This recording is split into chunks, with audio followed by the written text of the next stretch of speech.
31 తారీఖులు విపరీతమైన వర్షాలు కురవడం వలన బాగా తెలంగాణ, ఆంధ్రప్రదేశ్ రెండు కూడా వరదలతో నిండిపోయినాయి. చాలామంది చనిపోయినారు. వార్తల్లోనికి అవి రాలేదు కానీ చాలామంది శవాలు, పశువులు చనిపోయి, మనుషులు చనిపోయి, పిల్లలు చనిపోయి, లక్షల రూపాయల నష్టం. ఎక్కడో కాదు, విజయవాడలోనే. సగమేమో బాగుంది ఇటువైపు, బెంజి అదేంటి బందర్ రోడ్డు అటువైపు బాగున్నారు.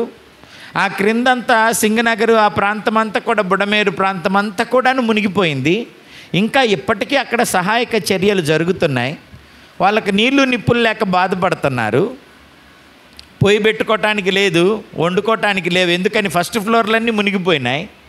డబల్ కాట్లు అన్నీ పాడైపోయినాయి, బట్టలు పాడైపోయి, ఫ్రిడ్జులు అన్నీ పాడైపోయినాయి. లక్షల్లో నష్టం. ఒక పక్క ఉపద్రవాలు వచ్చేస్తున్నాయి, వరదలు వచ్చేస్తున్నాయి, తెగుళ్ళు వచ్చేస్తున్నాయి.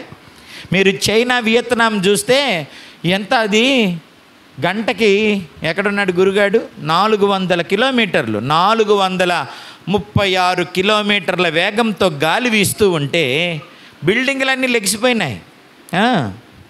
ఫర్నిచర్ అంతా కొట్టుకుపోయింది. జనాలు కూడా ఇట్లాగా చెత్త పేపర్లు కొట్టుకుపోయినట్టుగా కొట్టుకుపోయినారు. చూసారా? వార్తలు కూడా చూడాలి. అంత్యదినములు అపాయకరములు, అనుదిన వార్తలు తెలుపుట కనుమా, ఇంతకు పూర్వమే యేసుడు తెలిపెను, లోకపుటంతము కనుమా వినుమా. అంత్యదినములు అపాయకరములు, జనము మీదికి జనము లేచును, రాజ్యము మీదికి రాజ్యము లేచును, జనము మీదికి జనము లేచును, రాజ్యము మీదికి రాజ్యము లేచును, కరువులు కలుగును సహజముగా, కరువులు కలుగును సహజముగా, భూకంపములు వచ్చున్ అధికముగా, భూకంపములు వచ్చున్ అధికముగా. అంత్యదినములు అపాయకరములు, అనుదిన వార్తలు తెలుపుట కనుమా, ఇంతకు పూర్వమే యేసుడు తెలిపెను, లోకపుటంతము కనుమా వినుమా. అంత్యదినములు అపాయకరములు.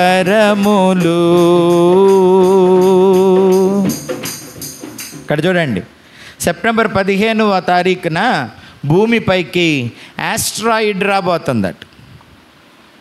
ఆస్ట్రాయిడ్ వచ్చి భూమిని గుద్దుకుంటే కొన్ని పట్టణాలే స్మాష్ అయిపోతాయి. అర్థమవుతుందా?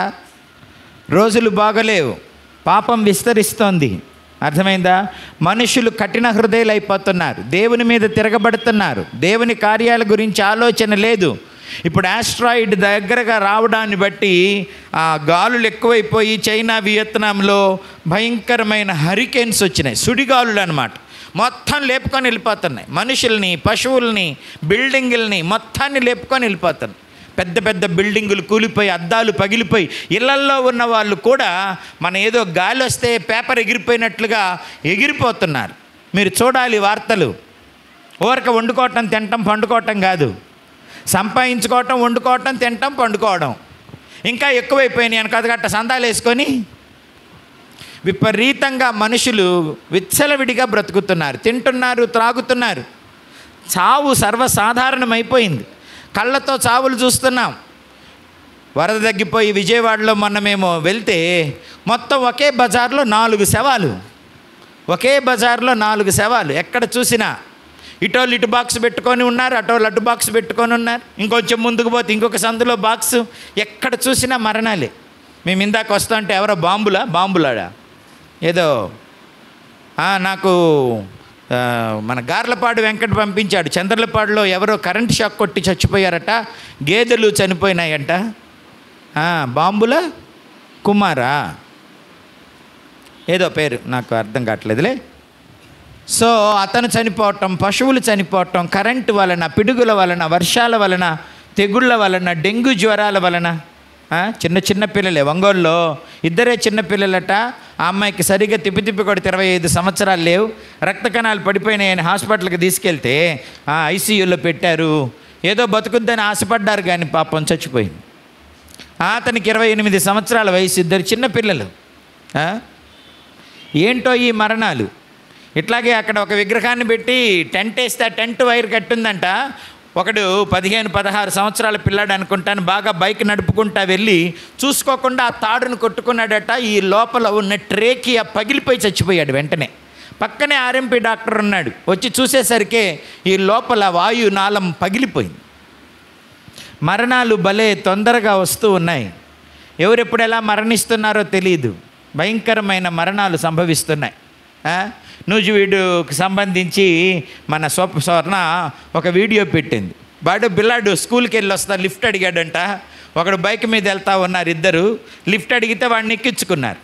అంతే, లిఫ్ట్ ఎక్కి కొంచెం ఒక 20 అడుగులు పోగానే ఆగి ఉన్న లారీని గుద్దితే 3 స్పాట్లో చనిపోయినారు.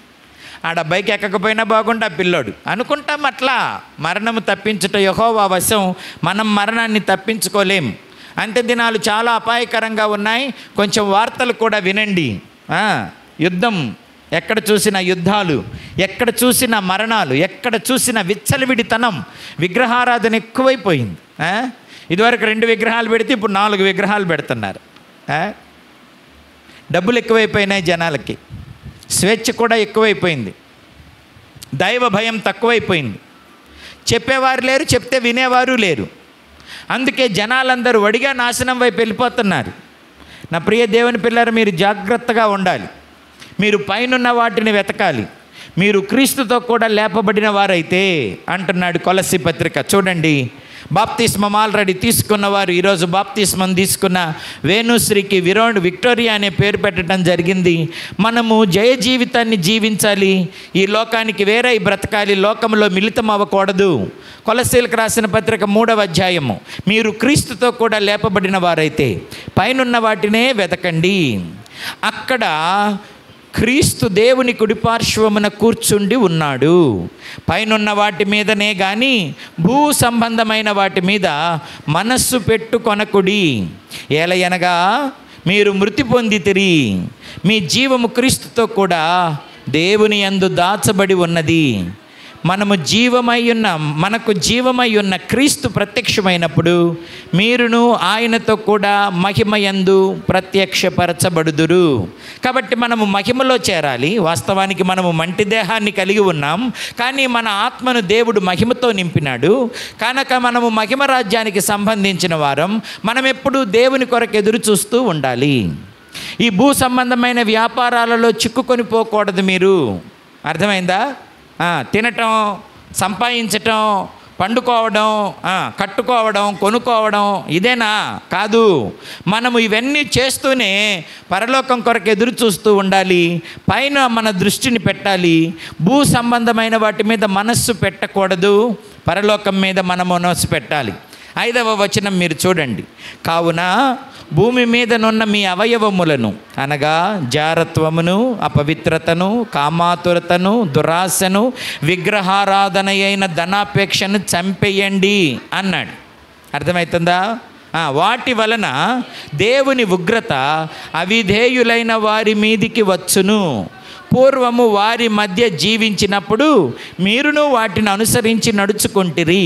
ఇప్పుడైతే మీరు కోపమును, ఆగ్రహమును, దుష్టత్వము, దూషణ, మీ నోట బూతులు అను వీటన్నింటినీ విసర్జించుడి.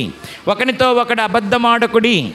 ఏలయనగా ప్రాచీన స్వభావమును దాని క్రియలతో కూడా మీరు పరిత్యజించి జ్ఞానము కలుగు నిమిత్తము దానిని సృజించిన వాని పోలిక చొప్పున నూతన పరచబడి ఉన్న నవీన స్వభావమును ధరించుకోవాలి.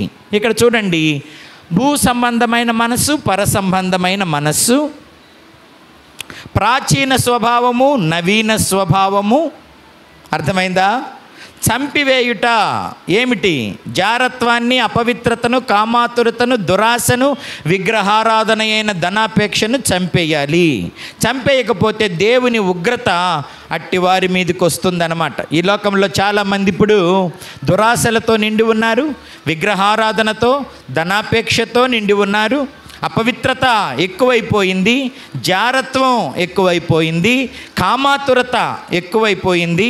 వీటిని చంపకపోతే అవి నిన్ను చంపివేస్తాయి, నీ ఆత్మను కూడా చంపివేస్తాయి.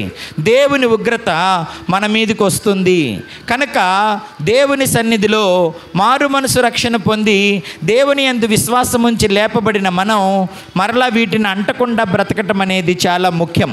7వ వచనం గనక చూస్తే, పూర్వము వారి మధ్య జీవించినప్పుడు మీరును వీటిని అనుసరించి నడుచుకున్నారు. ఎవరు? అట్టి వాటిని జరిగించే భూ సంబంధమైన వ్యక్తుల దగ్గర మీరున్నప్పుడు వాటిని అనుసరించి నడుచుకున్నారు. కాబట్టి ఇప్పుడేం చేయాలా? మీరు వీటన్నింటిని విసర్జించాలి. వేటిని విసర్జించాలట? కోపాన్ని విసర్జించాలి, ఆగ్రహాన్ని విసర్జించాలి, దుష్టత్వము, దూషణ, మీ నోట బూతులు అను వాటన్నింటినీ విసర్జించుడి. కొంతమంది దేవుని నమ్ముకున్న తర్వాత కూడా బూతులు మాట్లాడుతుంటారు, ఓతపదంగా వచ్చేస్తుంటాయి బూతులు. మీ నోటికి బూతులైనా, పోకిరి మాటలైనా, సరసోక్తులైనా రాకూడదు అని చెప్పాడు. నవీన స్వభావాన్ని ధరించిన వారు ఇక మరలా బూతులు మాట్లాడలేరు. కొంతమంది ఆ బూతు మాటలు ఇంకా పోకుండా మాట్లాడుతూనే ఉంటారు. ఇంకా ఏం చేస్తుంటారు? దూషణ మాటలు మాట్లాడుతుంటారు. కోపము, ఆగ్రహము, దుష్టత్వాన్ని కలిగి ఉన్నారు. కనుక ఇట్టి వారి మీదకి దేవుని ఉగ్రత, రౌద్రము వస్తుంది అని రోమీయులకు రాసిన పత్రికలో కూడా చెప్పబడుతోంది. కనుక మనం ఏమి చేయాలి? వీటన్నింటిని విసర్జించాలి, చంపివేయాలి, లేకపోతే మనము నష్టపోతాము. రోమీయులకు రాసిన పత్రిక 2వ అధ్యాయము, మనము రోమీయులకు రాసిన పత్రిక 2వ అధ్యాయము 6వ వచనం, రోమీయులకు రాసిన పత్రిక 2వ అధ్యాయము 6వ వచనం చదువుదాం. ఆయన ప్రతివానికి వాని వాని క్రియల చొప్పున ప్రతిఫలమిచ్చును, సత్క్రియను ఓపికగా చేయుచు మహిమను, ఘనతను, అక్షయతను వెదకు వారికి నిత్య జీవమునిచ్చును. అయితే భేదం పుట్టించి సత్యమునకు లోబడక దుర్నీతికి లోబడు వారి మీదికి దేవుని ఉగ్రతయు రౌద్రమును వచ్చును. దుష్కార్యము చేయు ప్రతి మనుష్యుని ఆత్మకు, మొదట యూదునికి గ్రీసు దేశస్థునికి కూడా శ్రమయు వేదనయు కలుగును. సత్క్రియ చేయు ప్రతి వానికి, మొదట యూదునికి గ్రీసు దేశస్థునికి కూడా మహిమయు, ఘనతయు, సమాధానమును కలుగును. ప్రియులారా, మనం ఏమి చంపాలో వాటిని చంపేయాలి, ఏటిని విసర్జించాలో వాటిని విసర్జించాలి. దేవుడిచ్చిన రక్షణను కాపాడుకోవాలి. ఈ రోజుల్లో దేవుడు మనకిచ్చిన రక్షణను కాపాడుకోవటం చాలా కష్టతరంగా మారింది. లోతు నీతిమంతుడే, కానీ సొదొమలో నివసిస్తున్నప్పుడు ఆ సొదొమల ప్రజల యొక్క పాపము లోతును, లోతు కుటుంబాన్ని చాలా డిస్టర్బ్ చేసింది. చాలాసార్లు మనం నివసించే ప్రాంతం, మన చుట్టూ ఉన్న వ్యక్తులు, మన బంధువులు, స్నేహితులు మన భక్తిని చాలా కదిలించి వేస్తారు. అది మీరు గుర్తుపెట్టుకోవాలి. కదిలించబడని భక్తి చేయటం నేర్చుకోవాలి. పిల్లల వలన కొన్నిసార్లు మన కుటుంబాలు కదిలించబడతాయి. చూడండి ప్రియ దేవుని పిల్లరా, మనము వీటన్నిటి విషయంలో బహు జాగ్రత్త కలిగి ప్రభు సన్నిధిలో బ్రతకాలి. కోపాన్ని, ఆగ్రహాన్ని విడిచిపెట్టి, దూషణను విడిచిపెట్టి, బూతులను విడిచిపెట్టి మనము ప్రభు కొరకు ఎలా బ్రతకాలో చెబుతున్నాడు. అదే కొలసీలకు రాసిన పత్రిక 3వ అధ్యాయం 12వ వచనం. ఏమి చేయకూడదో చెబుతున్నాడు, ఏమి చేయాలో చెబుతున్నాడు. చూడండి అక్కడ 12వ వచనంలో, కాగా దేవుని చేత ఏర్పరచబడిన వారును, పరిశుద్ధులను, ప్రియులునైన వారికి తగినట్లు మీరు జాలిగల మనస్సును, దయాళుత్వమును, వినయమును, సాత్వికమును, దీర్ఘశాంతమును ధరించుకోండి.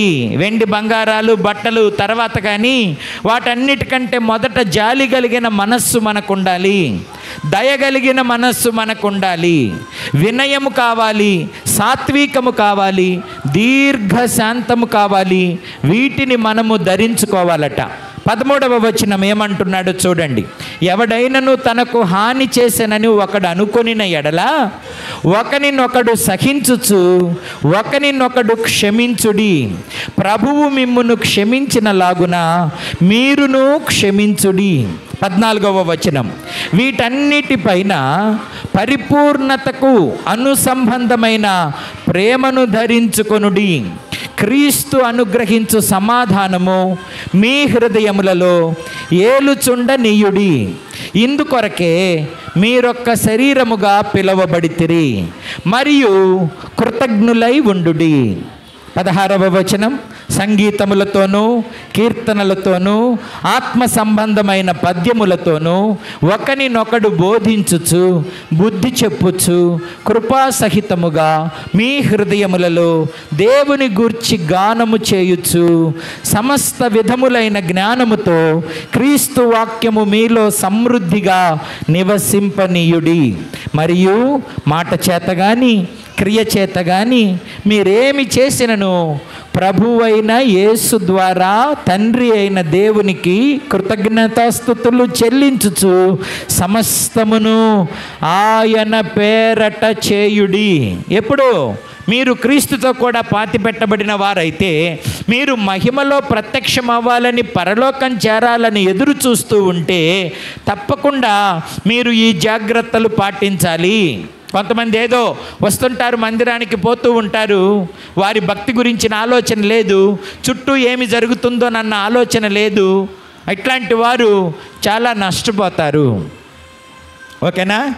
ఆ పాటలు మీకు ఇబ్బంది కలిగిస్తున్నాయి, నాకు ఇబ్బంది కలిగిస్తున్నాయి కదా. నేను మాత్రం చదవటం చెప్పటం మానలేదు. గొంతు ఇంకా పెద్దది చేసి మైక్ ఇంకా దగ్గర పెట్టి అది వినపడకుండా ఇది మాత్రమే మీకు వినపడేటట్టు చెప్పే ప్రయత్నం చేశానే కానీ ఆపలేదు. అర్థమవుతుందా? అది దూర్చుకోకూడదు.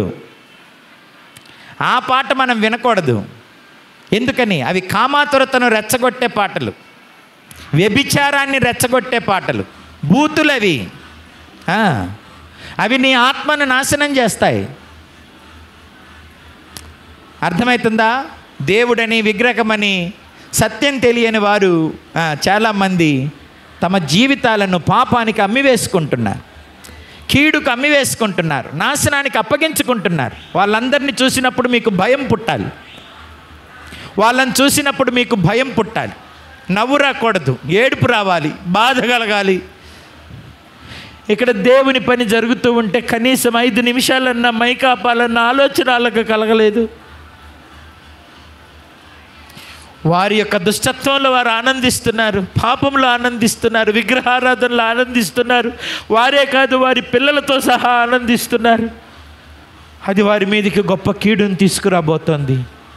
అది గ్రహించలేని స్థితిలో వారు ఉన్నారు. పాపం మధ్యలో, లోకం మధ్యలో మీరు ఉన్న పాపము లోకము మీకు అంటకుండా బతకాలి. మీ మనస్సును మీరు మలుచుకోవాలి. మీకు వినపడుతున్నట్టే పాటలు నాకు వినపడుతున్నాయి, వాటి మీద నా లక్ష్యం లేదు. మీకు వినపడుతున్నట్టే భయంకరమైన శబ్దం నాకు వినపడుతుంది, నా లక్ష్యం వాటి మీద లేదు. నా లక్ష్యం దేని మీద ఉంది అని అంటే దేవుని వాక్యం మీద మీకు ప్రకటించటం మీదే ఉంది. మీ మనసులు కూడా దేవుని వాక్యం మీదే లగ్నం ఉంచాలి. ఇంత అల్లరి చుట్టూ జరుగుతున్నా నీవు దేవుని వాక్యాన్ని విని గుండెల్లో దాచుకోగలిగితే నిన్ను నువ్వు రక్షించుకుంటావు. చప్పట్లు కొట్టి గట్టిగా దేవునికి స్తోత్రం చెప్పాలి. లోకంలో పాపం ఉంటుంది, లోకంలో అక్రమం ఉంటుంది, లోకంలో అపవిత్రత ఉంటుంది, లోకంలో విచ్చలవిడితనం ఉంటుంది. కానీ నిన్ను నీవు కాపాడుకోవాలి అని అంటే నీ దృష్టి అంతా దేవుని మీదే ఉండాలి, నీ ఏకాగ్రత అంతా దేవుని మీదే ఉండాలి. శోధన ఎంత ఎక్కువ అవుతుంటే నీ భక్తి అంత ఎక్కువ అవ్వాలి. అర్థమవుతుందా? మామూలుగా ఎడబెట్టుకొని మాట్లాడతా, ఇప్పుడు ఎడబెట్టుకొని మాట్లాడాను, అది ఉన్నంతసేపు ఆ మాట దూరకుండా నేను మాట్లాడుతూనే ఉన్నాను. ఎందుకని? శోధన ఎంత ఎక్కువ ఉంటే మీ పట్టుదల అంత ఎక్కువ ఉండాలి, మీ పోరాటం అంత ఎక్కువ ఉండాలి. అప్పుడే మీరు మహిమలో ప్రత్యక్షం అవుతారు. లేకపోతే మందిరంలో కనపడతారు అంతే, పరలోకంలో కనపడరు మీరు. అర్థమవుతుందా? మహిమలో కనపడాలి అని అంటే కసిగా భక్తి చేయాలి, పట్టుదలతో భక్తి చేయాలి.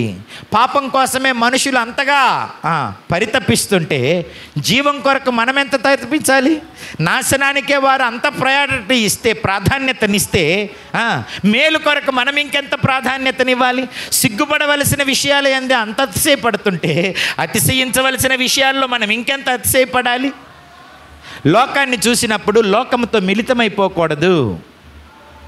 శోధన నీకెంత బలంగా నీ మీదకి వస్తుంటే అంత బలంగా నువ్వు ఎదురు తిరగాలి, అంత బలంగా దాన్ని జయించాలి. అంతేగాని ఓడిపోకూడదు, చెవినివ్వకూడదు, వాటిలో ఆనందించకూడదు. మనము మన పిల్లలు మహిమ కొరకు దేవుని చేత పిలువబడ్డాం గనక మనము పాపం అధికంగా విస్తరిస్తున్నప్పుడే ప్రభు కొరకు పరిశుద్ధంగా బ్రతకటం నేర్చుకోవాలి. ఇప్పుడు కొంచెం గొడవ తగ్గింది గనక 12వ వచనం మనం చదువుకుందాము. కొలస్సీలకు రాసిన పత్రిక, పైనన్న వాటిని వెతికేవారు, ప్రభు మహిమలో ప్రత్యక్షం అవ్వాలని కోరుకునేవారు జారత్వాన్ని, అపవిత్రతను, కామాతురతను, దురాశను, విగ్రహారాధన అయిన ధనాపేక్షను చంపివేయాలి. 8వ వచనంలో చెప్పినట్లు కోపాన్ని, ఆగ్రహాన్ని, దుష్టత్వాన్ని, దూషణను, మీ నోట బూతులను అన్నిటినీ విసర్జించాలి. అబద్ధాన్ని విసర్జించాలి. ప్రాచీన స్వభావం వీటన్నిటినీ కలిగి ఉంది. ఆ ప్రాచీన స్వభావాన్ని మనము పాతిపెట్టి నవీన స్వభావం ధరించుకోవాలి. నవీన స్వభావంలో ఉన్న లక్షణాలు ఏమి ధరించుకోవాలి నవీన స్వభావంలో? ఇప్పుడు 12వ వచనం. ఇందాక అది దూరకుండా గట్టిగా చదివే, ఇప్పుడు కొంచెం ప్రశాంతంగా చదువుదాం. 12వ వచనం, కాగా దేవుని చేత ఏర్పరచబడిన వారును పరిశుద్ధులను ప్రియులైన వారికి తగినట్లు మీరు జాలిగల మనస్సును, దయాళత్వమును, వినయమును, సాత్వికమును, దీర్ఘశాంతమును ధరించుకొనుడి. ఎవడైనను తనకు హాని చేసెనని ఒకనినొకడు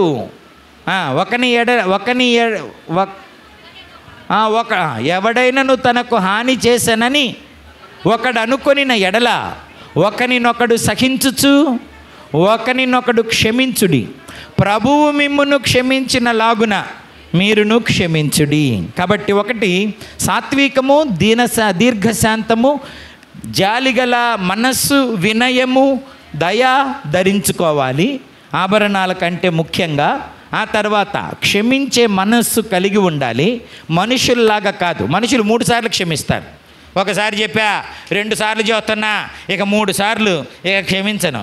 మనం ఇచ్చేది 3 ఛాన్సులు కదా. క్షమించడానికి మన దగ్గర భలే షరతులు ఉంటాయి, కండిషన్లు ఉంటాయి. ఒక్కసారి, 2 సార్లు, 3 సార్లు, ఎన్నిసార్లు అంటాం మనం. కానీ ప్రభువు మనల్ని క్షమించినట్లు క్షమించాలంట. ప్రభు ఎలా క్షమిస్తాడు?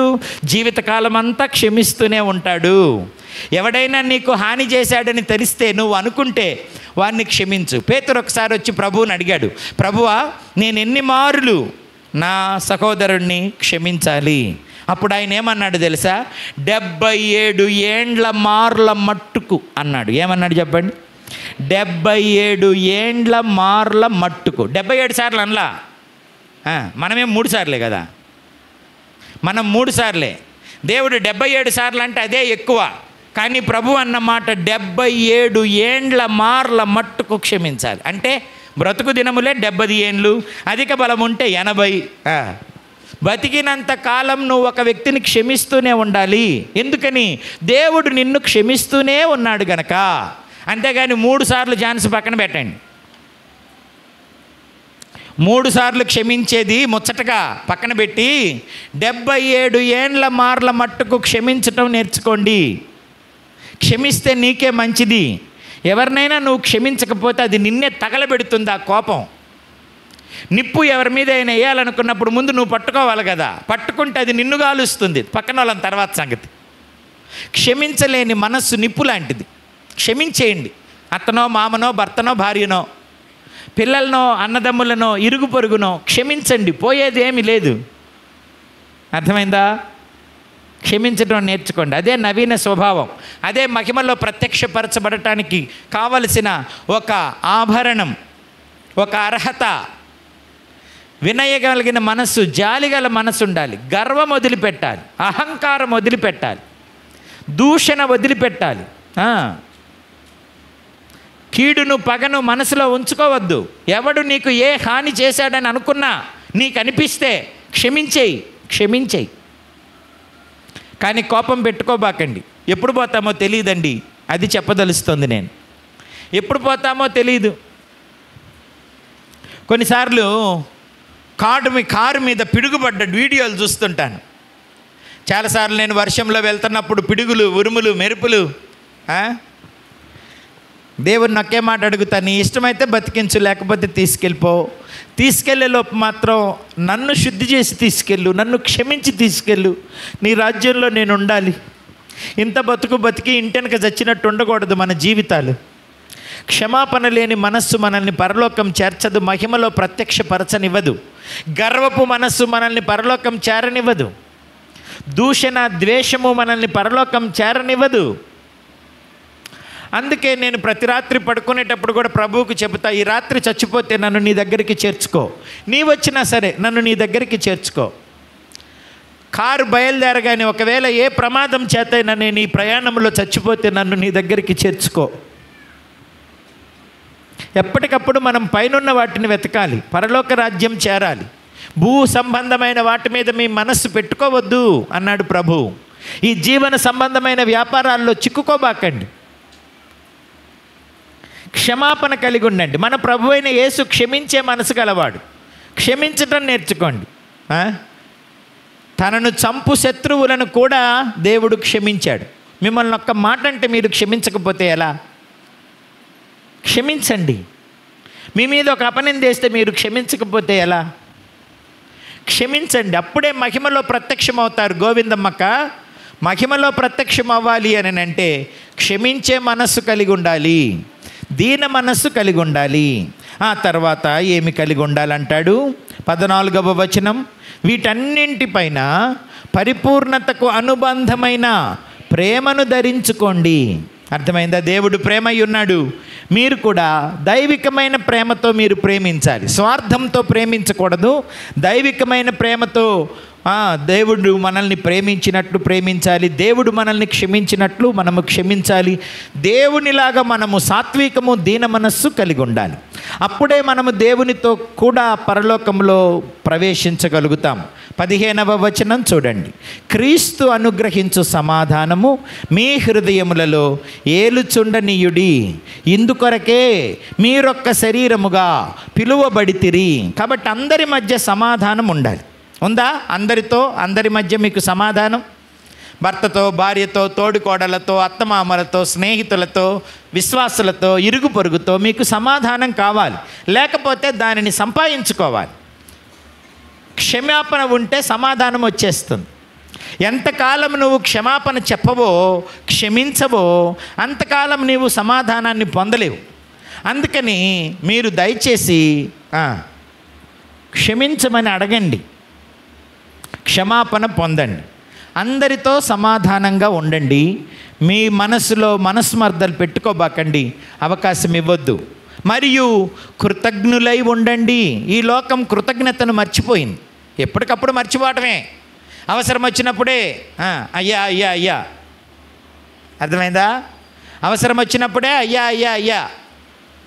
అవసరం తీరిపోతే నువ్వెవడివిరా అని అంటారు. అదేదోలే, కడుపు కాలుతుంటే అయ్యా సచ్చిని కడుపును పుడతా అంటారంట. కడుపు నిండితే నీ అబ్బకు నా అబ్బాయి ఏమవుతాడరా, నీ అబ్బకు నా అబ్బాయి ఏమవుతాడరా అంటారట. కృతజ్ఞత లేనివారు. అర్థమైందా? నీకెప్పుడు ఎవరు చిన్న మేలు చేసినా అది నువ్వు మర్చిపోకూడదు. కొంతమంది అంతా బాగా జరుగుతూ ఉంటే, అన్నీ సమృద్ధిగా ఉంటే ఎవరి పట్ల, దేవుడి పట్ల కానీ, దైవజనుల పట్ల కానీ, మేలు చేసిన వారి పట్ల కానీ కృతజ్ఞత ఉండదు. చేసిన మేలంతా మర్చిపోతారు. పడిన బాధ, తుడిచిన కన్నీరు, చెప్పిన ధైర్యం, ఇచ్చిన ఆదరణ అన్నీ మర్చిపోతారు. కొంచెం సమృద్ధి రాగానే కళ్ళు నెత్తికెక్కుతాయి. చేసిన మేలంతా మర్చిపోయి నా అంత లేడంటారు. నేనే అంతటికి కారణం, నా భక్తే, నా ప్రార్థనే. అంత నీ భక్తి, నీ ప్రార్థనేనా? అంతా నీ శ్రమ, నీ ప్రయాసేనా? దేవుడు, దైవజనులు, తల్లిదండ్రులు, విశ్వాసులు, సంఘము నీ కొరకు నిత్యము చేసే ప్రార్థనల వలన నీవు ఈ క్షేమాన్ని కలిగి ఉన్నావు. మర్చిపోకూడదు. దేవుని పట్ల, దైవజనుల పట్ల, నీ కొరకు ప్రయాసపడిన తల్లిదండ్రుల పట్ల, నీకు ఆపదలో సహాయం చేసిన వ్యక్తుల పట్ల నువ్వెప్పుడూ కృతజ్ఞత కలిగి ఉండాలి. అవి 10 సంవత్సరాల 20 సంవత్సరాల మర్చిపోకూడదు. అర్థమవుతుందా? ఓ 25 సంవత్సరాల క్రితం ఓ తల్లి తండ్రి నాకు చేసిన సహాయాన్ని బట్టి తరువాత చాలా ఎడబాటులు, కొన్ని మనస్మర్ధలు వచ్చినా మరలా నేను వాళ్ళ దగ్గరికి వెళ్ళి వాళ్ళని పలకరించి పరామర్శించి వచ్చాను. ఎందుకు? 25 సంవత్సరాల క్రితం చేసిన మేలు, చూపిన ప్రేమను మర్చిపోలేదు నేను. మర్చిపోకూడదు. అసలు మర్చిపోయే మనస్సు మనకుంది. చెడును మర్చిపోతే మంచిదే, కానీ చేసిన మేలులను మర్చిపోకూడదు, చేసిన ఉపకారాలను మర్చిపోకూడదు. కాబట్టి మీరు కృతజ్ఞులై ఉండండి. ఇది మరొక అర్హత. 16వ వచనం చదువుతున్నాం ఇప్పుడు.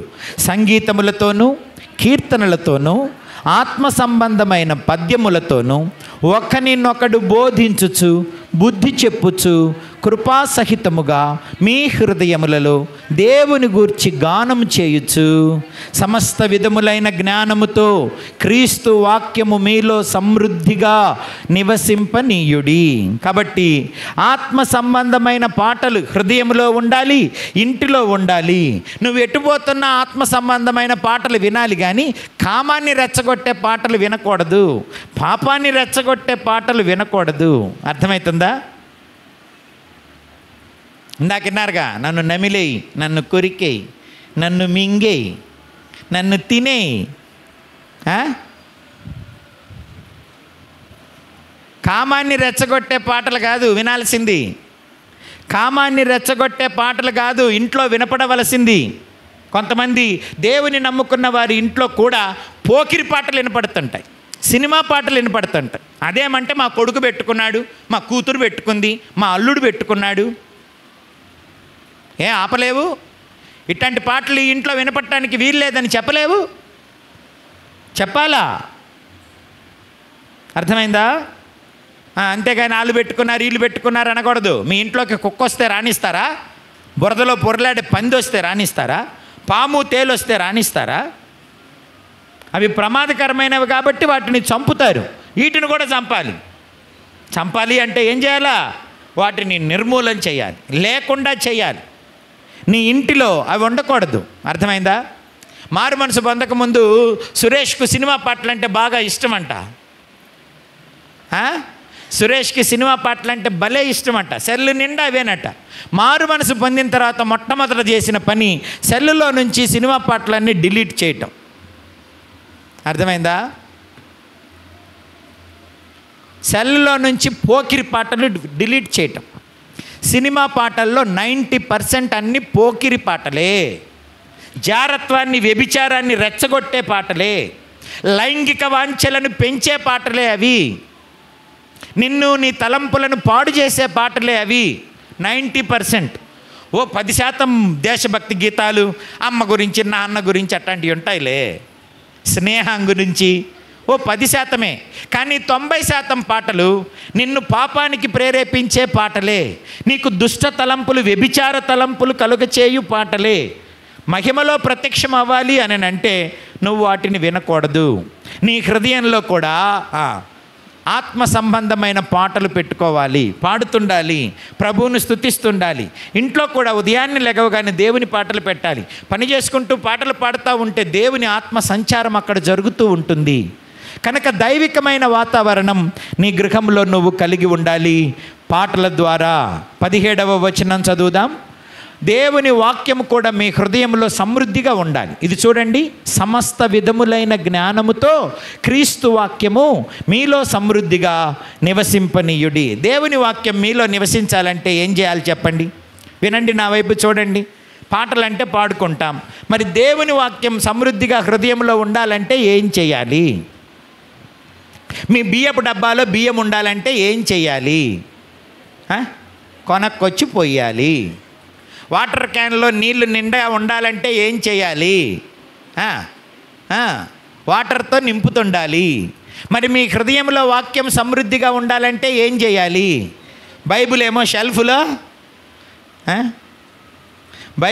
షెల్ఫ్లో ప్రార్థనకు వచ్చేటప్పుడు బైబిల్ తెస్తే హృదయంలో వాక్యం నిండి ఉంటుందా? రోజు నింపాలి. బియ్యం కొండ నింపినట్టు, డబ్బా నీళ్లతో నింపినట్టు, కిషోర్ కళ్ళు నిద్రతో నింపినట్టు, కిషోర్ కళ్ళు నిద్రతో నింపబడినట్టు దేవుని వాక్యంతో మీ హృదయాన్ని నింపుకోవాలి అని అంటే, చదువు వచ్చిన వాళ్ళు ఎంతమంది ఉన్నారు? చేయి పైకెత్తండి. చదువు వచ్చిన వాళ్ళు. మీరు నిద్ర నుంచి లెగవగానే ఏం చేస్తారు? చీపురు పట్టుకుంటారా? ఆడవాళ్ళు నిద్ర నుంచి లెగవగానే చీపురు పట్టుకుంటారు. కాదు, బైబిల్ పట్టుకోవాలి.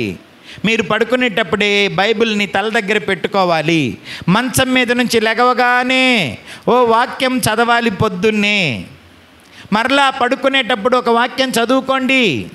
ఉదయం సాయంత్రం మీ వాక్యాన్ని, మీ హృదయాన్ని వాక్యముతో నింపండి. చదవకపోతే నింపబడదు.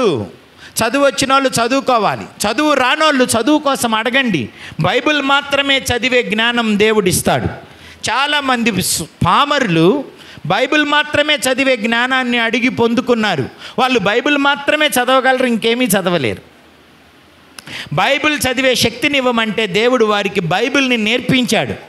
మీరు కూడా అడగండి, దేవుడు మీకు కూడా నేర్పిస్తాడు. సువార్తమ్మక్క, రాత్రి ప్రార్థనకు వచ్చావా? నువ్వు వచ్చావా? నిద్రబాబాకు మరి నన్ను చూడాలి. హృదయంలో వాక్యం రోజు నింపుకోవాలి. ఉదయం సాయంత్రం వాక్యం చదవాలి. ఈ వాక్యం నిన్ను బ్రతికిస్తుంది. బాధలలో నీకు నెమ్మదినిస్తుంది. నీకు చక్కని ఆలోచన ఇస్తుంది. నువ్వు ఏం చేయాలో ఇది చెబుతుంది.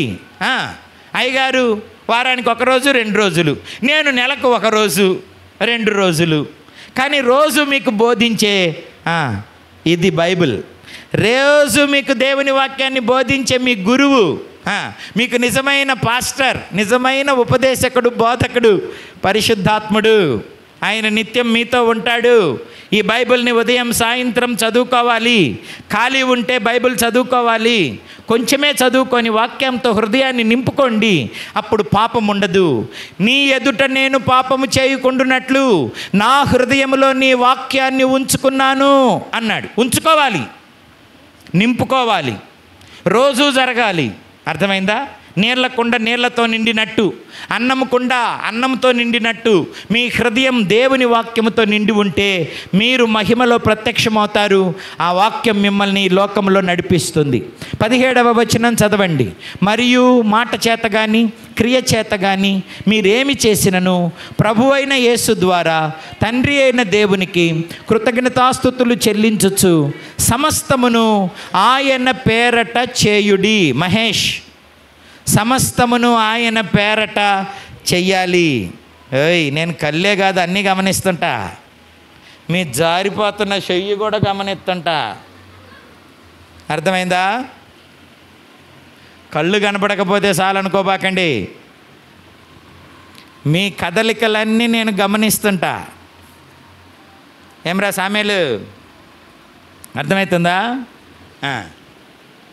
కళ్ళు తుడుచుకోవాలి, మహిమలో ప్రత్యక్షమవ్వాలి. లోకం దాని ఆశలు గతించిపోబోతున్నాయి. దేవుని ఉగ్రత ఈ లోకం మీదకి రాబోతోంది. ఈరోజు క్షేమంగా ఉన్నామేమో, రేపేమి జరుగుద్దో తెలీదు. ఇప్పటిదాకా ఉన్నాం, అందుకు దేవునికి స్తోత్రం. ఏ ఉపద్రవమైనా రానివ్వు, ఒకవేళ ఆ ఉపద్రవంలో మనము కూడా మరణించనివ్వు. మనము మహిమలో ప్రత్యక్షం అవ్వాలి అని అంటే ఈ లక్షణాలు మనము కలిగి ఉండాలి. బ్రతికితే సంతోషం, మరణించిన ప్రభుతో ఉండాలి అని అంటే ఈ లక్షణాలు మీరు కలిగి ఉండాలి. మిమ్మల్ని మీరే మోసం చేసుకోబాకండి, మోసం చేసుకోబాకండి. నిర్లక్ష్యంగా ఉండొద్దు. ఎవరి ఆత్మకు వారే బాధ్యులు. అర్థమవుతుందా? మిమ్మల్ని మీరే రక్షించుకోవాలి, మిమ్మల్ని మీరే కాపాడుకోవాలి. దేవుడు కాపాడుతాడు. దేవుని మాటకు మనం విధేయత చూపించాలి. ఏ పని చేసినా దేవుని నిమిత్తం చేయాలట. ఈ మాట చూడండి. భర్తకు వంట చేసి పెడుతున్నారా? అది భర్త కోసం కాదు, దేవుని కోసమే. భార్యకు సంపాదించి పెడుతున్నారా, పోషిస్తున్నారా? అది ఏమో ఆమె మీద జాలి దయ కాదు, అది కూడా దేవుడి కోసమే. అర్థమైందా? ఉద్యోగం చేస్తున్నారా, కూలి పని చేస్తున్నారా, అంతా దేవుని కోసమే చేస్తున్నారు. ప్రతిఫలం దేవుడు ఇస్తాడని నమ్మాలి. నేను ఓ మాట విన్నాను ఈ మధ్య. ఓ మున్సిపాలిటీ ఆయన రోడ్డు ఊడుస్తున్నాడట. దేవుని నమ్ముకున్నాడే. రోడ్డు ఊడుస్తుంటే ఇంకొకడు వచ్చి, ఏమిట్రా ఏందో ఇల్లు ఊడ్చినట్టు ఊడుతున్నావు, పైపైన అట్టు ఊడ్చుకుంటారా టైం అయిపోతుంది వాళ్ళు ఇచ్చే జీతానికి. పై నోడు అన్నాడట. అప్పుడు ఇతను అన్నాడట, దేవుని నమ్ముకున్న వ్యక్తి, నేను ఊడ్చి వెళ్ళిన తర్వాత ఈ దారిలో యేసయ్య వస్తే ఈ రోడ్డు ఎవడురా ఇంత బాగా ఊడ్చాడు అని యేసయ్య నన్ను మెచ్చుకోవాలి. వాడిచ్చే జీతానికి నేను చెయ్యట్లా, నేను చేసిన పనిని యేసయ్య మెచ్చుకోవాలని చేస్తున్నా, యేసయ్యకు సంతోషం కలిగించాలని చేస్తున్నా. మున్సిపాలిటీ వాడు ఇచ్చే ముష్టి జీతానికి నేను పని చెయ్యట్లా, నా పనిని దేవుడు మెచ్చుకోవాలి. నేను రోడ్డు ఊడ్చినా సరే నా పనిని దేవుడు మెచ్చుకోవాలి. భార్యలందరికీ చెబుతున్నా, ఇసురుకుంటా కసురుకుంటా శపించుకుంటా భర్తలకు పరిచర్య చేయబాకండి. నువ్వు భర్తకు కాదు దేవునికి చేస్తున్నావని నమ్ముకోవాలి. భార్యలకు చేసేటప్పుడు కూడా నేను చేయకపోతే దీనికి దిక్కాడిది, నా మీద వచ్చి పడింది, సస్తన్నా వీటికి చేయలేక అనబాకండి. ఏం చేసినా దేవుని నిమిత్తమే చెయ్యండి, ఈ మనసుతోనే చెయ్యండి. మీరు సంసారం చేసిన దేవుని నిమిత్తం చేసి మీ కుటుంబాన్ని కట్టుకోవాలి. భర్తను పరిచర్య చేసిన, భార్యను పోషించిన, పిల్లలను పోషించిన, పిల్లలను ప్రభు కొరకు పెంచిన, సమస్తం దేవుని కొరకే చేయాలి. పొలంలో పనిచేసినా, ఆఫీస్లో పనిచేసినా, ఎక్కడ చేసినా దేవుడు చూస్తున్నాడని చేయాలి. ఇటుకల బట్టీలో చేసిన, పంచర్లు వేసుకునే షాపులో పనిచేసిన, దేవుడు నన్ను చూస్తున్నాడని చేయాలి. దేవుడు నాకు జీతం ఇస్తాడని చేయాలి. ఈ బాధ్యత నాకు దేవుడు అప్పగించాడని చేయాలి. అంతేగాని మనుషులు చూస్తే ఒకలాగా, మనుషులు చూడకపోతే ఒకలాగా చేయకూడదు. భర్తతో భార్యతో కాపురం దేవుడిచ్చిన బాధ్యతగానే చేయాలి. అంతేగాని వాళ్ళ కోసం చేశా, వీళ్ళ కోసం చేశా, నా యదాన పడ్డారు, నేను లేకపోతే మీకు దిక్కాడిది అనకండి. మీరు మహిమలో ప్రత్యక్షం అవ్వాలి అని అంటే మీరు చేసిన దానికి నిందించకడు, దూషించకు, దెప్పేయకండి. ఏం చేసినా ప్రభు నిమిత్తమై చెయ్యండి. అత్తమామలకు పరిచర్య చేస్తున్నారా, చెయ్యండి. అది దేవుడు చూస్తున్నాడని చెయ్యండి. దేవుడు చెప్పాడు కాబట్టి చెయ్యండి. క్షమిస్తున్నారా, దేవుడు చెప్పాడు కాబట్టి చెయ్యండి. పోషిస్తున్నారా, దేవుడు చెప్పాడు కాబట్టి చెయ్యండి. బాగా చదువుతున్నారా, దేవుడు మెచ్చుకునేటట్టు చదవాలి పిల్లలు. అర్థమైందా? ఇంట్లో పని చేస్తే కొంతమంది ఊడుతూనే ఉంటారు, కొంచెం కిందకున్నట్టు. ఆఫీసుల్లో ఊడుస్తుంటారే వాళ్ళు కొంతమంది చూసినంతవరకు అట్టట్టు అంటారు, చూడకపోతే కిందకి నెడుతుంటారు. సమస్తమును దేవుని నిమిత్తమై చేసి దేవుడు మెచ్చుకునేటట్టు చెయ్యండి. ఇక రండి కిందకి వెళ్దాం. 18వ వచనం, భార్యలారా మీ భర్తలకు విధేయులై ఉండుడి, ఇది ప్రభువును బట్టి యుక్తమై ఉన్నది. భార్యలు ఏం చేయాలట? సువార్తమా, భార్యలు భర్తలకు విధేయులై ఉండాలి. భర్త పనికి మాలినోడే, తాగుబోతాడే, తిరుగుబోతాడే, అయినా కూడా ఏం చేయాలా? విధేయులై ఉండండి. అంతేగాని ఎప్పుడు పోతావు అనబాకండి, ఇంకా రాలేదు నీకు సావు అనబాకండి, బతికేవుడికి లాభం అనబాకండి, సావకూడదు అనబాకండి. తాగుబోతు భర్తలు, తిరుగుబోతు భర్తలు ఉన్న తల్లులకు చెబుతున్నాను నేను ఈ మాట. తీసుకుపోయే టైం వస్తే దేవుడు తీసుకుపోతాడులే. దుష్టుడు తన దుష్టత్వంలో మరణించటం దేవుడికి ఇష్టం లేదు కనుక వాళ్ళకి దేవుడు ఆయుష్ ఇస్తున్నాడు, అవకాశం ఇస్తున్నాడు. శపించకండి, ఎదురు తిరక్కండి. మిమ్మల్ని టార్చర్ చేసినా సరే మీరు లోబడి ఉండండి. చెప్తారులే మీకేం, అనుభవించే వాళ్ళకి తెలుసుద్ది అనబాకండి, అనకండి. మా ఇంటిలో మా అమ్మని చూశాను, ఎంత హింసించినా మా అమ్మ లోబడింది చివరి దాకాను. అందరు భర్తలేం పువ్వుల్లో పెట్టుకొని చూడరు, చూస్తేనే ప్రేమించండి అని దేవుడు చెప్పట్లేదు. మిమ్మల్ని హింసించిన, అబద్ధంగా చెడ్డ మాటలు పలికిన, అనుమానించిన, అపనిందలేసిన, తిట్టిన, కొట్టిన దేవుని నిమిత్తమై లోబడి ఉండండి. దేవుడు మిమ్మల్ని మహిమలో నిలుపుతాడు. చప్పట్లు కొట్టి దేవునికి స్తోత్రం చెప్పాలి. దేవుడు మిమ్మల్ని మహిమలో నిలుపుతాడు. ఓర్చుకోండి. ఓర్పు వలన మీ ప్రాణాలను దక్కించుకుంటారు. అర్థమైందా? మిమ్మల్ని హింసించిన వారిని దేవుడు పగ తీర్చుకుంటాడు. దేవుడేం వదిలిపెట్టడులే. ఒకసారి ఒక భర్త పొద్దాకల భార్యను కాళ్ళతో ఎగిరెగిరి తన్నేవాడట. భార్య చచ్చిపోయింది. ఓసారి ఈయన కాలు టీవీఎస్లో పడింది. టీవీఎస్లో పడి సగానికి కట్ అయిపోయింది ఆ చక్రాలతోటి. నేను ఆయన దగ్గరికి వెళ్తే ఆయన ఏమన్నాడో తెలుసా? నా భార్య బతుకునన్ని రోజులు కాళ్ళతో తన్ని ఎగిరెగిరి తన్నాను, ఇప్పుడు దేవుడు ఆ కాళ్ళకు శిక్ష వేశాడయ్యా అన్నాడు. నడవలేకపోతున్నాను, చీము రక్తం పట్టిందయ్యా, నా భార్యకు దేవుడు నేను తన్నినందుకు నా కాలుకు శిక్ష వేశాడయ్యా, కాలు నొప్పి అయిపోతుందయ్యా, సెప్టిక్ అయిపోతుందయ్యా అన్నాడు. ఆమె చచ్చిపోయిన తర్వాత 2 సంవత్సరాలకి. అప్పుడు నేను ఆయనతో చెప్పాను, క్షమాపణ వేడుకో, దేవుడు నిన్ను కరుణిస్తాడని చెప్పాను. ఆమె చచ్చిపోయినా పర్వాలేదు, ఇప్పుడు ఆమె లేదు కదా, ఆమె లేకపోతే ఏం, దేవుడున్నాడు. క్షమాపణ వేడుకో, దేవుడు నీకు సహాయం చేస్తాడని చెప్పాను. ఎప్పుడైతే ఆయన క్షమాపణ వేడుకున్నాడో అద్భుతంగా పుండు మాని కండబెట్టిందండి. చప్పట్లు కొట్టి దేవునికి స్తోత్రం చెప్పాలి. అంతకుముందు చాలా మందులు వాడాడు, పసుపని అవని ఇవని నేమేమో వేశాడు, ఆ పసర్లు ఈ పసర్లు వేశాడు. అది పెద్ద పుండు అవుతుంది కానీ మానట్లేదు. నేను చెప్పాను, నీ భార్యను తన్నినందుకు నువ్వు క్షమాపణ అడుగు, అప్పుడు నీ కాలు మానుద్దని చెప్పాను. ఎప్పుడైతే కన్నీటితో నా ముందే పశ్చాత్తాపడి ఒప్పుకున్నాడో ఆ రోజు నుంచి పుండు మానడం మొదలుపెట్టింది. భార్య అయినా భర్త అయినా సరే మీరు ఇష్టం వచ్చినట్టు బిహేవ్ చేయడానికి వీలు లేదు. దేవుణ్ణి బట్టి బహు జాగ్రత్తగా మీ జీవితాలను కొనసాగించుకుంటేనే మహిమలో ప్రత్యక్షమవుతారు. రండి 20వ వచనము 19వ వచనం. ఇది ప్రభువును బట్టి యుక్తమైనది. భర్తలారా మీ భార్యలను ప్రేమించండి, వారిని నిష్ఠూర పెట్టకుడి. భర్తలు కూడా భార్యల్ని నిష్ఠూర పెట్టకూడదు. నిష్ఠూర పెట్టకుండా సంతోషంగా ఉండినట్లు వారిని ప్రేమిస్తే, వారు లోబడుతూ ఉంటే అది ప్రభువుకు చాలా యుక్తమైనదిగా ఉంటుంది. నిష్ఠూర పెట్టొద్దు. 20వ వచనం. పిల్లలారా అన్ని విషయములలో మీ తల్లిదండ్రుల మాట వినండి.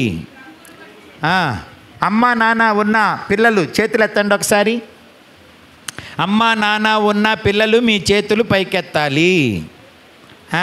సువార్త కొడుకు బాగా ఎత్తాడే చెయ్యి చిన్నాడు. అమ్మా నాన్న ఉన్న పిల్లలు మీ చేతులు పైకెత్తాలి. మీకు పెళ్ళైనా సరే, మీకు పిల్లలున్నా సరే, మీరు వేరు కుటుంబంలో ఉన్నా సరే, అమ్మా నాన్న ఉన్నోళ్ళు, నాకు లేరు అందుకే ఎత్తలేను. అమ్మ నాన్న ఇద్దరు వెళ్ళిపోయారు, లేరు ఇప్పుడు. అమ్మ నాన్న లేకపోతే అమ్మ కానీ నాన్న కానీ మిమ్మల్ని కన్నవారు ఉంటే మీ చేతులు పైకెత్తాలి. మీరు అన్ని విషయాలలో మీ తల్లిదండ్రులకు లోబడి ఉండాలి. ఇప్పుడు దించండి చేతులు. వాళ్ళు ఏదైనా మాట ఇస్తే తీసుకోండి. నీకేం తెలుసా నర్మీ అనబాకండి, తృణీకరించబాకండి, వాళ్ళ సలహా తీసుకోండి. సామెతల గ్రంథం అంతా నీ తల్లి ఆజ్ఞను మీరొద్దు, నీ తండ్రి ఉపదేశాన్ని తృణీకరించొద్దు, నోరు మోపించబాకండి. మీ క్షేమం కోసం వాళ్ళు సలహాలు ఇస్తారు. మీకు తెలిసినంత వాళ్ళకి తెలియకపోవచ్చు, కానీ మీకంటే ఎక్కువే తెలుసు, అది గుర్తుపెట్టుకోండి. అన్ని విషయాలలో వారి మాట వినండి. అర్థమైందా? చదువైనా, ఉద్యోగమైనా, స్నేహమైన, పెళ్ళైనా, కుటుంబమైనా అన్ని విషయాల్లో వాళ్ళ మాట వినండి, అది మీకు మేలు. మీ బట్టల విషయమైనా, నీ బట్టల విషయంలో అమ్మా నాన్న ఈ బట్టలు నీకు బాగుంటాయంటే అయ్యే బట్టలు, ఇక వేరే బట్టలు నువ్వు కోరుకోకూడదు. పిల్లలకు చెబుతున్నా, పెళ్ళైన వాళ్ళకి కొంత బాధ్యత తీరిపోద్ది అనుకోండి. ఆడపిల్లలు పెళ్ళైన తర్వాత భర్త కిందకు వచ్చేస్తారు. పెళ్ళైన తర్వాత భర్త కిందకు వచ్చేస్తారు కాబట్టి ఇక ఆడవాళ్ళకి తల్లిదండ్రుల మాట కాదు ముఖ్యం, భర్త మాటే ముఖ్యం. అర్థమైందా? ఎందుకని? కుమారి నీ తల్లి ఇంటిని మరచిపో. అర్థమైందా? ఒకసారి భర్త దగ్గరికి వచ్చిన తర్వాత భార్యలకి భర్తలే తలకాయలు, శిరస్సులు. అర్థమైందా? అయితే అబ్బాయిలకి అమ్మాయిలకి పెళ్లి కాని వాళ్ళకి చెబుతున్న ఈ మాట ముఖ్యంగా, మీరు మీ అమ్మా నాన్న మాట వినాలి. స్నేహమైనా సరే, క్రాఫ్ అయినా సరే. అర్థమైందా? క్రాఫ్లు, బట్టలు అన్నీ అమ్మ నాన్నకి ఇష్టమైనట్టుగా చేయాలి. అది మీకు దీవెన. ఎరా పిల్లలు వింటున్నారా? రాజేష్ వింటున్నారా? అమ్మ నాన్న ఏ క్రాఫ్ వేసుకోమంటాయే, ఏ బట్టలు వేసుకోమంటే, ఎవరితో స్నేహం చేయమంటే, ఏ పిల్లని చేసుకోమంటే అలానే చేసుకోవాలి. అర్థమైందా? అన్ని విషయములలో మీరు మీ తల్లిదండ్రుల మాట వినండి. ఇప్పుడు తల్లిదండ్రులు భక్తిహీనులైతే, వాళ్ళు దేవునికి వ్యతిరేకంగా నిన్ను నడిపిస్తే వినొద్దు. దేవునికి వ్యతిరేకంగా నిన్ను నడిపిస్తుంటే నువ్వు తల్లిదండ్రుల మాటైనా వినకూడదు. దేవుని వాక్యానుసారంగా తల్లిదండ్రులు ఏమి నీకు చెప్పినా అన్నీ నువ్వు వినాలి. దేవుని వాక్యం కాకుండా ఈ లోక పద్ధతులను అనుసరించి వాళ్ళ సొంత ఇష్టాలతో నిన్నేమైనా చేయమంటే నువ్వు చేయకూడదు, అంతే. అర్థమైందా? నీ క్షేమం కొరకు ఏం చెప్పినా నువ్వు వినాలి. వాళ్ళు అవును అన్నది నువ్వు కాదు అనొద్దు, వాళ్ళు కాదు అన్నది నువ్వు అవును అనొద్దు. అన్నావా నీ బతుకు నాశనం అయిపోయినట్టే. దేవునికి లోబడి ఉండండి, మహిమలో ప్రత్యక్షమవుతారు. ఇప్పుడు 21వ వచనమా, 20వ వచనం. పిల్లలారా, అన్ని విషయములలో మీ తల్లిదండ్రుల మాట వినుడి, ఇది ప్రభువును బట్టి మెచ్చుకొనదగినది. తండ్రులారా, మీ పిల్లల మనసు కృంగునట్లు వారికి కోపం పుట్టించకుడి. కొన్నిసార్లు పిల్లల మనస్సును తల్లిదండ్రులు కష్టపెట్టబాకండి. మూర్ఖంగా ప్రవర్తిస్తారు. అర్థమైందా? అవసరం లేని చోట కూడా వాళ్ళ మీద అనవసరమైన ఆంక్షలు విధిస్తుంటారు, మీ పెత్తనం సాగించుకోవటానికి. అట్ట చేయబాకండి, కోపం పుట్టించబాకండి. సరేనా? వాళ్ళకి నేర్పించాల్సిన సమయంలో నేర్పించండి. మీకు చెప్పానో లేదో, ఒకటి సూది దొంగతనం చేసుకొస్తే వాళ్ళమ్మ తన్నకుండా కుట్టుకుందట.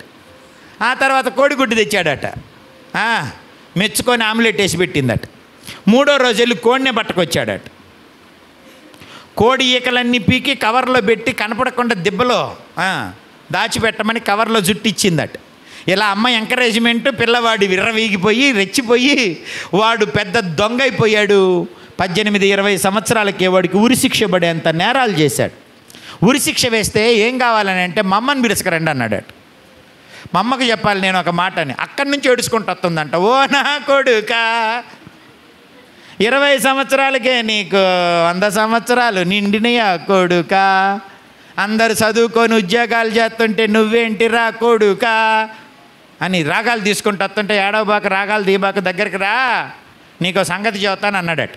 దగ్గరికి వచ్చిన తర్వాత చెప్పరా నేనంటే, బయట కాదు ఈ మెష్లో నుంచి చెవు లోపలికి పెట్టాడు.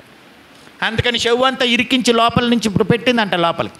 అందిన కాడికి కథ కథ కథ కథ కొరికాడట. ఓయమ్మయ్య, నా కొడుకు నా చెవు కొడుకుతున్నాడు, నన్ను చంపుతున్నాడమ్మో. అప్పుడు చెప్పిందంట, నువ్వు గనక నేను సూది తెచ్చినప్పుడు నన్ను కొట్టుంటే నేను ఇట్ట అయ్యేవాడిని కాదు. నువ్వే కదా నన్ను ఇట్ట తయారు చేశావు. నన్ను చిన్నప్పుడే ఎందుకు సరి చేయలేదు, నాకు చిన్నప్పుడే ఎందుకు కొట్టలేదు, ఇది మంచిది కాదని ఎందుకు చెప్పలేదు, నా బతుకు నాశనం అవటానికి నువ్వే కారణం. అందుకే చిన్నప్పుడే వాళ్ళని సరిగా పెంచాలి, లేకపోతే పెద్ద అయినాక వాళ్ళు నిన్ను అసహ్యించుకుంటారు, కోపపడతారు, దూషిస్తారు. నేను వీళ్ళ వల్లే నా జీవితం ఇట్టయింది అంటారు. కొన్నిసార్లు ప్రేమించి విచ్చలవిడిగా స్వేచ్ఛనిచ్చి అడిగినంత డబ్బులు ఇచ్చి ఎక్కడ తిరిగినా పట్టించుకోకుండా మీ పిల్లల్ని హద్దు లేకుండా పెంచితే, దానికి ప్రేమ అని పేరు పెడితే చాలా నష్టపోతారు మీరు. ఆ హద్దు లేకుండా తిరిగిన పిల్లలు మీకు నష్టాన్ని, దుఃఖాన్ని కలుగజేస్తారు.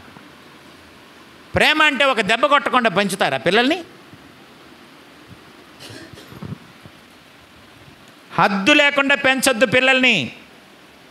ఏ టైంకి పోయినా, ఏ టైంకి వచ్చినా పట్టించుకోకుండా, ఎవరితో మాట్లాడుతున్నా పట్టించుకోకుండా, ఎంత డబ్బు ఖర్చు పెడుతున్నా పట్టించుకోకుండా ఉంటే ఒకరోజు వాళ్ళే మిమ్మల్ని తిడతారు, కోపపడతారు, శపిస్తారు.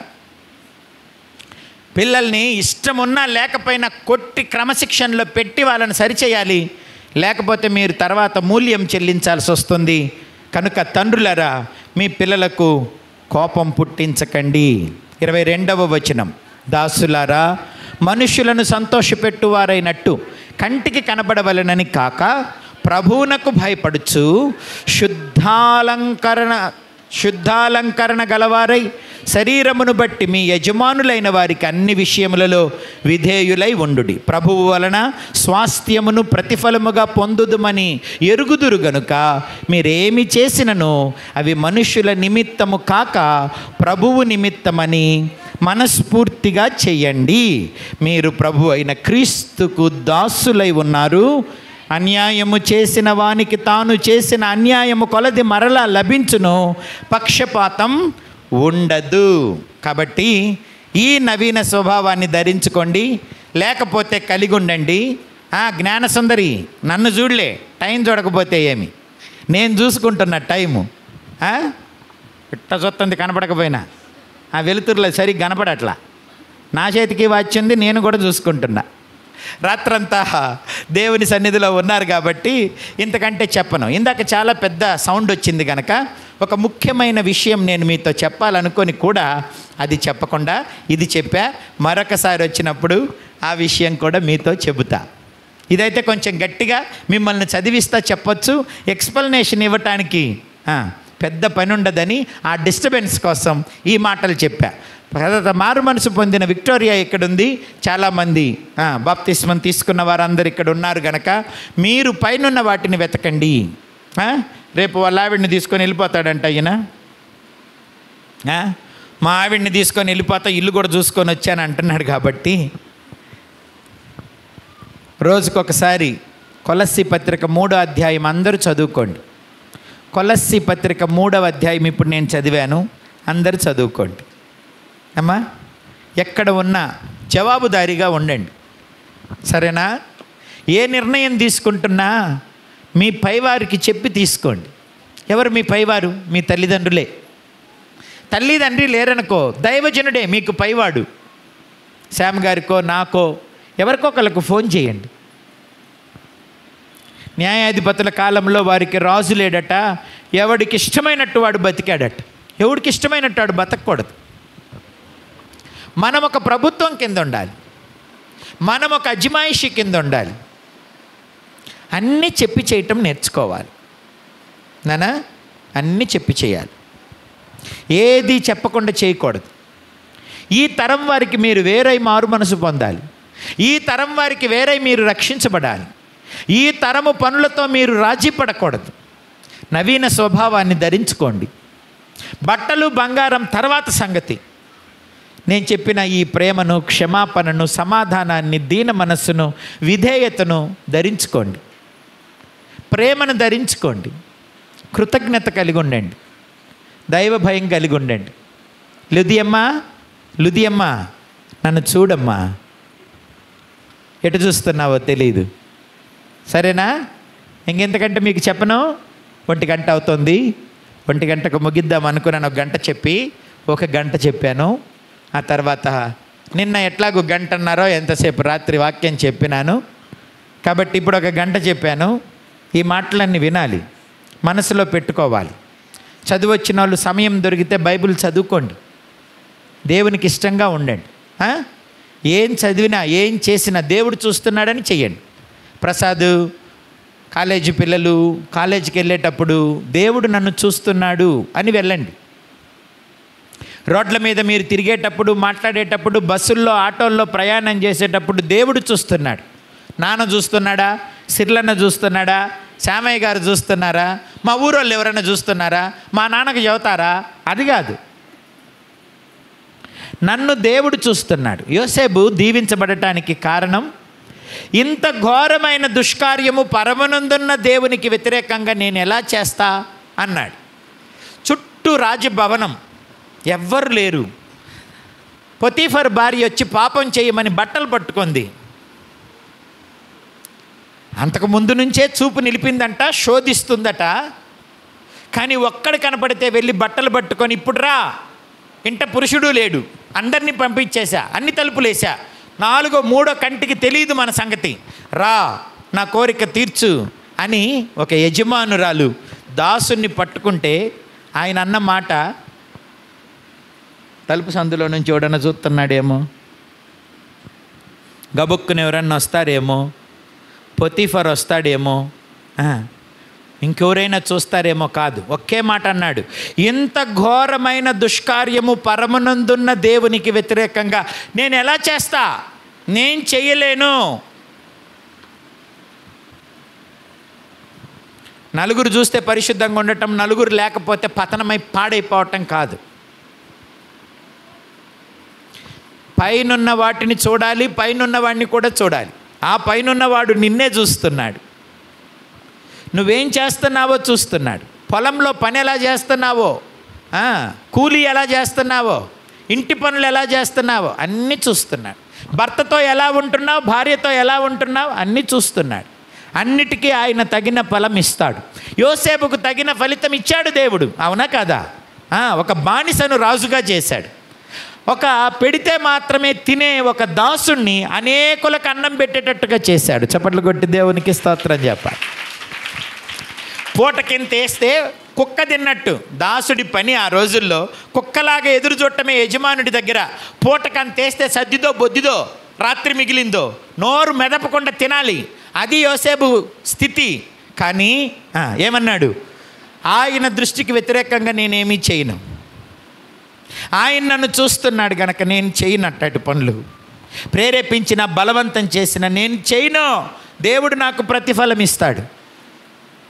అందుకే అలా ఉన్నాడు గనక 7 సంవత్సరాలు ఆనాటి ప్రపంచానికి అన్నం పెట్టేవాడు అయినాడు. ఫరో ఏమన్నాడు తెలుసా? నీ సెలవు లేకుండా ఎవడు ఏలు కానీ కాలు కానీ కదపటానికి వీల్లేదని చెప్పాడు. అంత అధికారం ఇచ్చాడు దేవుడు. ఎందుకు? దేవుని ప్రతిఫలం కొరకు ఎదురు చూశాడు. దేవుడు నాకు మేలు చేయాలని ఎదురు చూశాడు. దేవుడు నన్ను మెచ్చుకోవాలి, దేవునికి ఇది యుక్తంగా ఉండాలి అని కోరుకున్నాడు. దేవుని దృష్టికి యుక్తమైంది చేయండి, దేవుని దృష్టికి యథార్థంగా ఉండండి. దేవుడే మీకు ప్రతిఫలాన్ని ఇచ్చి మిమ్మల్ని దీవిస్తాడు. సరేనా? ఎక్కడున్న పిల్లలు స్కూల్లో, కాలేజీల్లో, బస్సుల్లో, ఆటోల్లో, హాస్టళ్లలో, బాత్రూమ్స్లో జాగ్రత్తగా ఉండండి. దేవుడు చూస్తున్నాడని ఉండండి. మీ దేహాలను పవిత్రంగా కాపాడుకోండి. అన్ని విషయాల్లో అమ్మ నాన్న మాట వినండి. ఏ అధ్యాయం చెప్పాను మీరు రోజు చదువుకోవాలి ఒక్కసారైనా అని? ఇంకొకసారి గట్టిగా చెప్పండి. గ్రేస్ అమ్మ ఏంటి? కొలస్సీ 3వ అధ్యాయం చెప్పండి అందరూ ఒకసారి. అంతే. మనము క్రీస్తుతో కూడా లేపబడ్డాం. పైనున్న వాటిని వెతుకుదాం. వెనకో ముందో ప్రభు దగ్గర వెళ్దాం. మరలా దేవుడు అవకాశం ఇస్తే ఇక్కడ కలుసుకుందాం, లేకపోతే అక్కడ కలుసుకుందాం. కానీ ఎవరు మిస్ అయిపోకూడదు. సరేనా? మిస్ అవ్వని అన్నోళ్ళందరూ చేతులు పైకెత్తండి. పరలోకంలో కలుసుకుందాం. దేవుని చిత్తమైతే ఇక్కడ కలుసుకుందాం.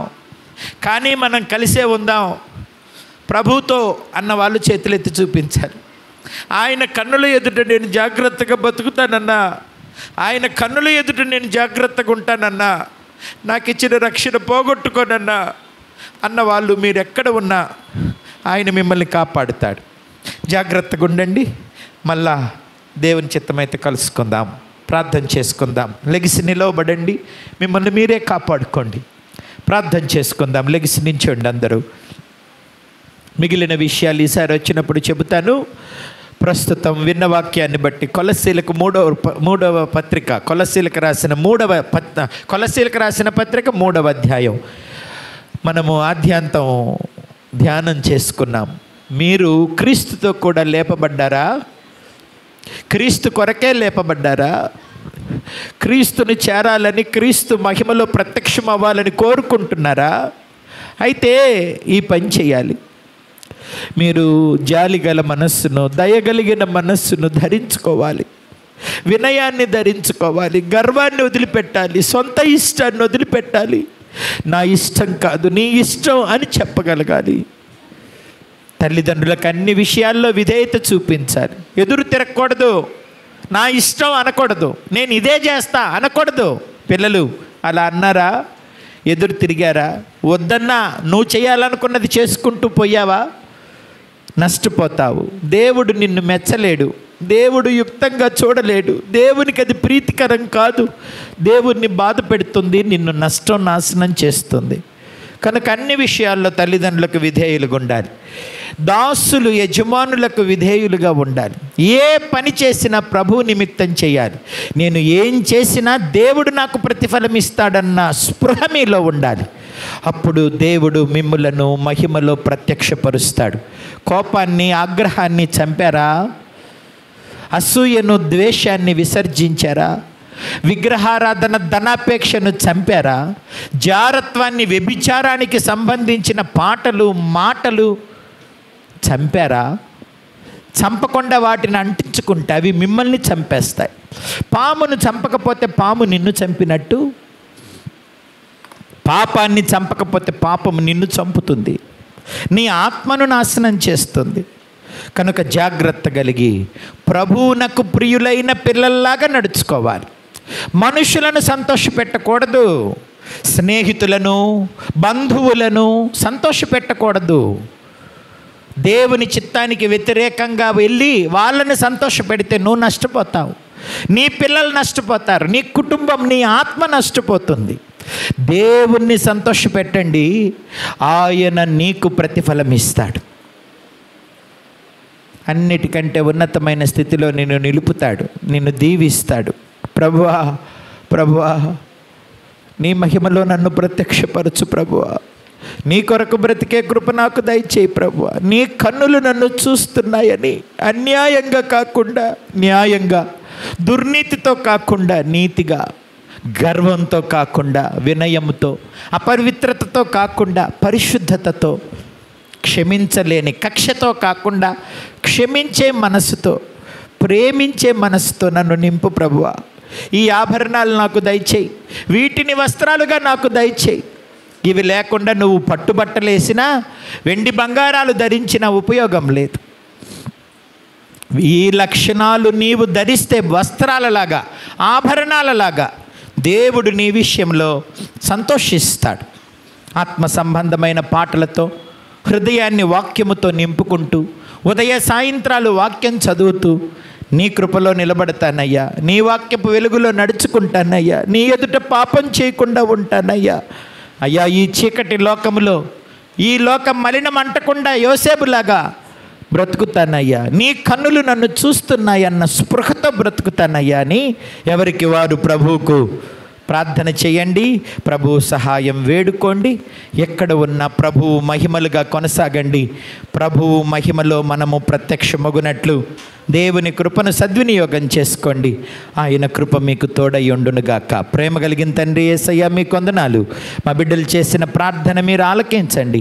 ప్రాచీన స్వభావాన్ని విడిచిపెట్టి నవీన స్వభావాన్ని ధరించుకోవటానికి సహాయం చేయండి. మమ్మల్ని చంపే దుష్ట లక్షణాలను చంపుతూ, మమ్మల్ని మలినం చేసే అపవిత్రతనంతా ఊడ్చి బయటికి పాడవేస్తూ క్రీస్తును పోలి జీవించే కృప దయచేయండి. ప్రియులైన పిల్లలుగా జీవించే భాగ్యం ఇవ్వండి.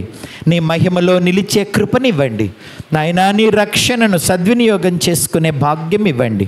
ఇహలోక మాలిన్యం అంటకుండా యోసేపులాగా ప్రభువా మమ్మల్ని మేము నీ కనుల ఎదుట యథార్థముగా, ప్రీతికరముగా, యుక్తముగా ప్రభువా నాయనా నీకు మహిమకరంగా జీవించే భాగ్యం మా అందరికీ ప్రసాదించుమని యేసు నామాన వేడుకొని ప్రార్థిస్తున్నాను తండ్రి. ఆమేన్.